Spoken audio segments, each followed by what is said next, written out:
ওমা এই একদম চুপ, একটা মিথ্যা কথা আর বলবি না। তুই যদি আর একটা মিথ্যা কথা বলিস তাহলে কিন্তু এই দিনের বেলায় তোর গলা টিপে আমি একদম মেরে ফেলবো। এই তুই যে বললি আমি তোর ছেলের বউ, তোর ছেলে কি করে বল? কেন বৌমা তুমি জানো না আমার ছেলে মুচি? ওনার ছেলে মুচি? দেখি শোন, আমি তোমাকে বললাম না এই বুইড়ার বাচ্চা মিথ্যা কথা বলছে, আমার কথা বিশ্বাস হলো?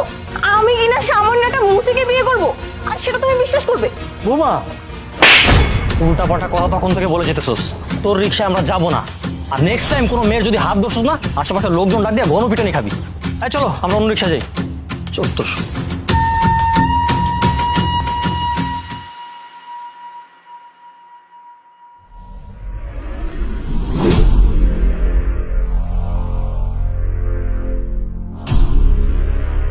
নে জুতোটা ভালো মতন পরিষ্কার করে দে। দিদাচ্ছি ম্যাডাম।